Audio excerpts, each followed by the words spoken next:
Your citizens that the situation is alarming in Tanzania, but also even without the details, I think you have seen that indeed the situation has changed. We have ensured that we have taken a response as quickly as possible, but also we have been open and transparent to make sure that everybody is on board on what we are doing. And we appeal to you now to send proper information to your countries and your citizens, and that you allow your people to continue traveling to Tanzania. Tanzania is safe, and the government is at work. The U.S. Agency for International Development, USAID, has signed a 5-year agreement with Tanzanian government to provide grants worth $1.1 billion. American Ambassador to Tanzania, Michael Battle, says the grant is directed to strengthen economy, health, education, democracy, and good governance sectors. He was summarizing achievements of the U.S. Vice President's visit to Tanzania. Here is the report by Rehema Sebabili. U.S. Vice President Kamala Harris made a 2-day working visit to Tanzania as a part of the U.S. mission to strengthening the bilateral relations with African countries. Summarizing the visit of the American Vice President Kamala Harris to the country, the American Ambassador to Tanzania, Michael Battle, says the visit of the Vice President is a great opportunity to Tanzania's economy as it aimed to ensure that the United States continue to be an important stakeholder of Tanzania in bringing about economic development. Show you how committed we are to investment and trade in Tanzania. Within 2 hours after the Vice President's plane left, through the leadership of Ken Walsh, our commercial attaché, we were able to meet here in Dar es Salaam with the U.S. Chamber of Commerce, the American Chamber of Commerce, with some of the leading businesses from the U.S. to talk about a way forward in terms of investment. And then 2 days later, at my home, again through the leadership of Ken Walsh, we were able to host a delegation of business leaders from the state of Illinois who had come to Tanzania to look at ways that we can work collaboratively. On their part, some embassy officials say USAID intends to provide $60 million as the initiative to support farmers with a focus on women and youth and respond to the global food security crisis. We have a new Kilimo Tija agriculture productivity project, which is a $38 million program to unlock the potential of agriculture, particularly in the horticulture sector, with a focus on women and youth farmers. This aligns very well with, obviously, the government of Tanzania's focus on building better tomorrow and focusing on unleashing the engagement of youth. We'll have 4 main areas of focus. I mean, the overall focus is to increase bilateral commercial relations between the United States and Tanzania. The 4 areas of focus, which one I mentioned earlier, is a digital economy. We find that to be an incredible opportunity here in Tanzania and matches up so well with U.S. expertise. Market access, how U.S. companies can access the Tanzanian market and how Tanzanian companies can navigate the regulatory issues related to accessing the U.S. market. Structure. And for Tanzania specifically, the United States is very keen to see Tanzania realizes its aspirations to become a regional transportation hub, a regional logistics hub. And part of that is building out transportation infrastructure. So, if we can provide some level of private sector technical expertise to sit with the Tanzanian negotiating teams, the Tanzanian project teams, to be a resource to them as they develop strategies, as they develop project specifics, as they evaluate proposals. That is a value add to Tanzania that we are very pleased to be a part of.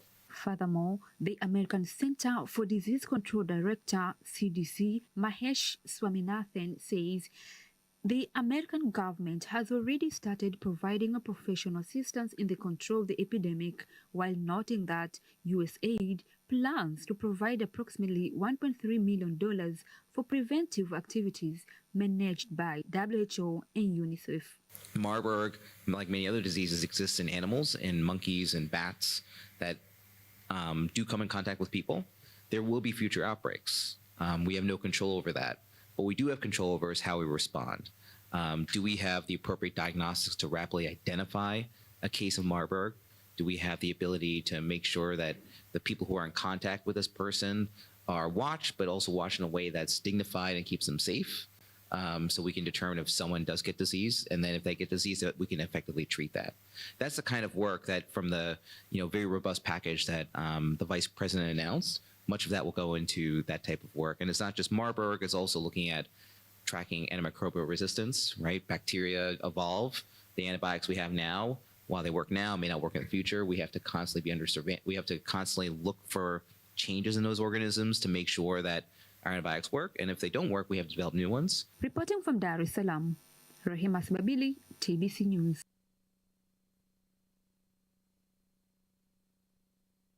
And Environment, Dr. Selemani Jaffo, has given an ultimatum of 30 days to all National Environment Management Council zone managers to create a system that will ensure elimination of use of illegal plastic bags, which increase environmental pollution, especially in urban areas. Faith Gaga has more details. Dr. Jaffo made this statement while giving the government's statement on the ban of plastic bags in his meeting with journalists today, insisting that any NEMC manager that fails to control the use of those bags in his area will be directed to vacate their posts. Dr. Jaffo says recently there has been an increasing challenge in the use of illegal plastic bags, contrary to Rule Number 6 of the 2019 Plastic Bag Ban regulations, hence increasing the challenge of environmental degradation in various urban areas. Minister Jaffo urges Tanzanian community to adhere to the rules and regulations set in the use of the plastic bags, insisting that stern measures will be taken against all the violators, including manufacturers, importers, distributors, and users. Deputy Minister of Investment, Industry and Trade, Exaud Kigahe, says the government continues to improve the infrastructure of industries used in the production of raw materials for fishing to attract more investors. The Deputy Minister made the statement in Parliament in Dodoma following some members of the Parliament asking the government about the strategy to boost fishing industry. Mheshimiwa Spika, ni kweli moja ya changamoto tulionayo katika sekta ya viwanda. Honorable Speaker, it is true that one of the challenges we face in the industrial sector is lack of raw materials, which has led to the closure of some factories. The government continues to empower fishermen so that they can get modern technologies through loans. One of the challenges we are facing is the loss of harvest resulting from fishing. We are building industrial parks in one of the areas that will help to store fish as well as attract industrial investors to ensure that the harvest from the sea or lakes goes directly to factories to be processed before it spoils. Space exploration is the use of astronomy and the space technology to explore outer spaces. Are you aware of the importance of space exploration and how it is useful in solving problems here on Earth? Faith Gaga has done an exclusive interview with a cosmonaut and one-time space traveler, Sergei Kud-Svechkov, who provides an insight on the significance of space exploration. And here she starts by asking him his experience as a cosmonaut. I started my job as a cosmonaut in 2010, and I spent 10 years of training and performed my first space flight in 2020. I spent 6 months on board the International Space Station with my colleagues from Russia, United States, and Japan. So what is the importance of space exploration and research? The importance of space exploration and research is really high because we use space technologies every day, and we don't even realize that we use them so often. Like we use geopositioning in our smartphones, we use geodata, we use maps. Every kid has maps in his smartphone, and we use weather forecast. All of these technologies in your smartphone are provided by space technologies. So far, what earthly problems have been solved through space exploration? Oh, there are so many problems that are solved with the space exploration. First, I've mentioned a few technologies like geopositioning. We have satellites that can provide the data about your position, your speed, your velocity. We have geodata, basically mapping of the world. We can look what we can observe the world without going to space because we have maps, satellite maps, and of course we can study the Earth with different satellites. Like we can understand what kind of trees or grass is on this surface. We can study the humidity of the surface, so we can understand if we need to water field with cereals or we don't need to water it. So agriculture around the world, they use satellite data that can provide any data, the conditions, the borders. You can control if somebody can go out of the limits provided by government. So you can look at this from space and you don't need even go to the place to control it. So far, there are billions of money used in space exploration. Has the return, do you think, been significant? We have so many kinds of technologies that they made the life better. Navigation, of course. We know the short way from one point to another. It saves time, it saves money, it can let you calculate expenses just before starting the travel. You can decide if you need to grow cereals or another vegetables in this area. Is it possible? Because you can estimate the conditions in this area before spending money probably for nothing. You can understand from space the consequences of disaster. You can literally send people or rescue teams or another specialist in very precise place to to help people or to help another institutions. Great insight there about space exploration. Thank you very much, Father Gaga.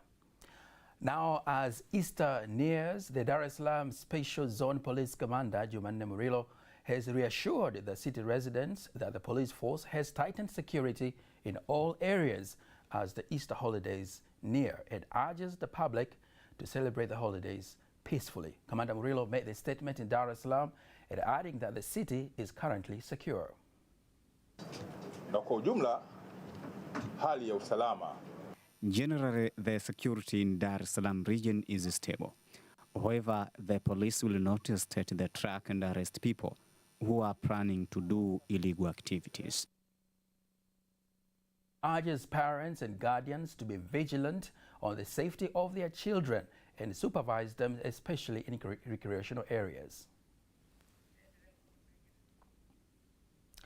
And that item concludes our local news tonight. International news is up next.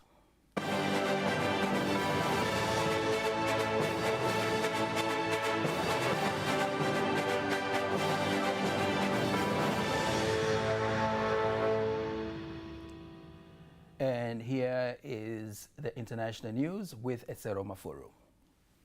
Uganda's Public Prosecutor's Office has charged a minister with corruption of the theft of metal roofing sheets earmarked to help people in the restive northeastern Karamoja region. The Office of the Director of Public Prosecution said it has charged Karamoja Affairs Minister Mary Goretti Kitutu with corruption and conspiracy to commit a felon for diverting iron sheets meant for the Karamoja Community Empowerment Program. Early in February, the police arrested 3 close relatives of Minister Mary Goretti Kitutu for selling metal roofing sheets branded with the Office of the Prime Minister of Uganda. Appearing before a parliamentary committee last month, she asked for forgiveness for mismanaging the distribution of the building materials. Hills, a remote region bordering Kenya and South Sudan. Karamoja is home to pastoral nomads vulnerable to frequent droughts and deadly cattle raids. The Deputy President of Kenya, Rigathi Gachagua, said the government will take action to those demonstrators that still causing chaos and looting people's properties. Speaking at the Ngarariga Church in Limuru constituency in Kiambu County on Thursday, Gachagua alleged that the opposition called for a truce after realizing that the demos were a lost cause that would amount to nothing. All of the protests go and talk in Parliament. Fair enough. Go and discuss within the Constitution, within the law. They are threatening to go back to the streets, no problem. The streets are there, they have gone nowhere. We are there, we have gone nowhere. But I want to say, like I said last Saturday, no one, and I repeat, no one will destroy any property belonging to the people of Kenya. It will not happen. However, the leader of the Azimio la Umoja One Kenya Alliance, Raila Odinga, said they will continue to demonstrate if the government of Kenya will not fulfill their demands as well as improving people's lives. But we agreed to call off the protests and give dialogue a chance. We are driven by the concern that in spite of the 2010 Constitution, our political culture retains a winner-take-all system. This is what has clearly been demonstrated by the older regime. This monopoly of power, by hook or crook, by the party in the State House, can only be rectified with a thoughtful, deliberative process involving all Kenyans. That was international news. Sports news is up next.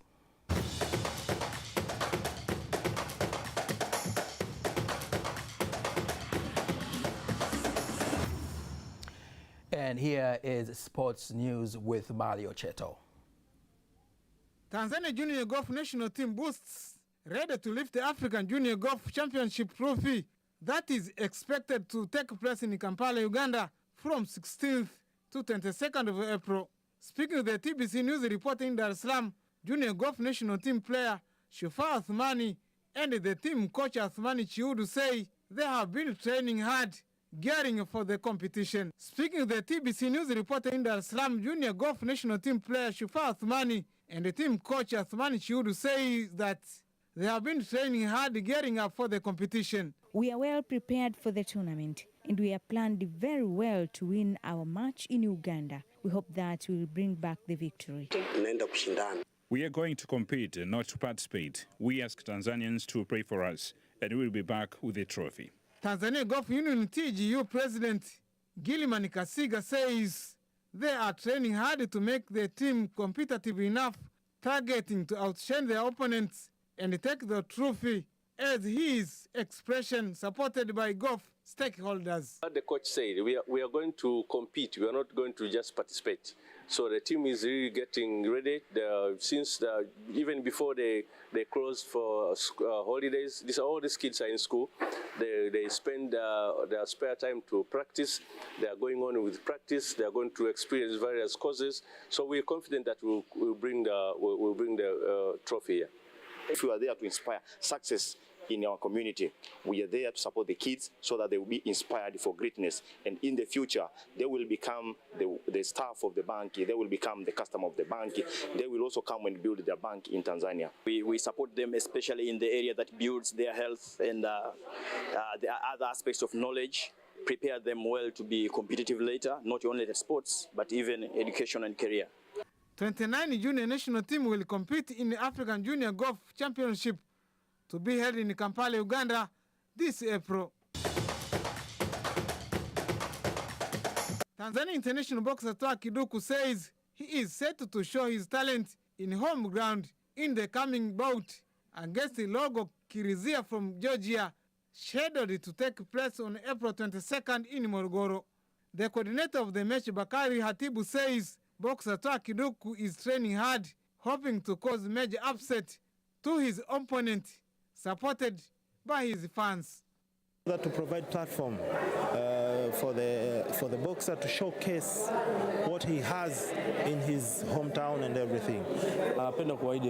Promise Tanzania that I'm ready for the challenge, and in the grace of God, the title belt will remain at home. Toa Kiduku defeated Alex Kabangu from Democratic Republic of Congo, DRC, at the same venue and lifted the WBO title last year. Malio Cheto, TBC News. Thank you very much, Malio Cheto. And that marks the end of the news bulletin for tonight. Thank you very much for watching. On behalf of the whole TBC News team, I am Nasa Kingu. Good night.